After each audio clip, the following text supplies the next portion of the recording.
अगर आप एक बिजनेसमैन हैं या फिर एक टैक्स प्रोफेशनल है तो आप अक्सर देखते हैं कि माल से भरी हुई गाड़ी को जब टैक्स ऑफिसर चेक करते हैं तो आपके पास इनवॉइस होने के बावजूद भी, ईवेबल होने के बावजूद भी, ट्रांसपोर्टेशन रिसिट होने के बावजूद भी आपसे ये कहा जाता है कि जो गुड्स वैल्यू है वो इनवॉइस वैल्यू से ज्यादा है और ऐसे में आपके ऊपर जो पेनल्टी है वो लगाई जाएगी। अब यहाँ पर एक आम आदमी, एक नॉर्मल बिजनेसमैन जो है डर जाता है और वो जो है पेनल्टी पे कर देता है।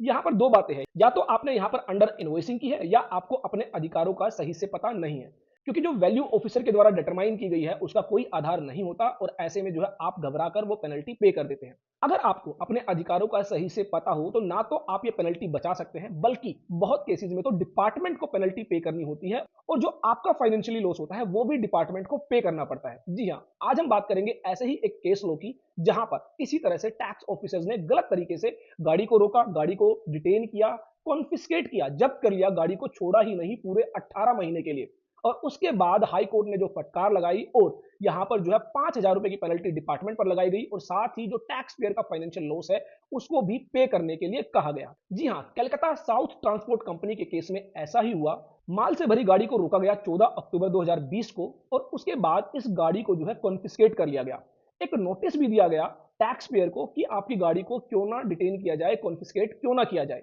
लेकिन कमाल की बात है, ये जो नोटिस था इस पर डेट थी 23 दिसंबर और इसमें कहा गया था 28 नवंबर तक आप अपना जवाब दे सकते हैं। तो यहां पर टैक्स पेयर जो है 5 दिसंबर तक अपना जो है रिप्लाई फाइल करता है, लेकिन उससे पहले ही 29 नवंबर को जो है कॉन्फिस्केशन ऑर्डर जो है पास कर दिया जाता है कि आपकी गाड़ी को जब्त किया जा रहा है। अब हार कर टैक्स पेयर जाता है हाई कोर्ट के अंदर और हाई कोर्ट के अंदर कहा गया कि आपने जो नोटिस दिया है वो अपने आप में ही वेग है, अपने आप में ही गलत है, तो आपको फिर से नोटिस देकर जो है प्रोसीडिंग्स जो है इनिशिएट करनी होगी और टैक्स पेयर को अपॉर्चुनिटी देनी होगी कि वो अपना रिप्लाई फाइल कर सके और आपको उस रिप्लाई को कंसिडर करते हुए ऑर्डर देना होगा। लेकिन हाई कोर्ट के ऐसा करने के बावजूद भी ना तो गाड़ी को छोड़ा गया, ना ही कोई फ्रेश नोटिस दिया गया और टैक्स पेयर फिर से पहुंच जाता है इलाहाबाद हाई कोर्ट में। और इलाहाबाद हाई कोर्ट में जमकर फटकार पड़ती है कि आप किस तरह से अपनी पावर्स का मिसयूज कर रहे हैं और ऐसे में डिपार्टमेंट पर 5,000 रुपए की पेनल्टी लगाई जाती है और साथ ही जो है टैक्स पेयर का जो फाइनेंशियल लॉस है उसकी भी भरपाई करने को कहा जाता है। अगर आपको भी अपने अधिकारों के बारे में सही से पता है तो आपको भी डरने की जरूरत नहीं है और ऐसे में आप जो है सही से रिप्लाई दें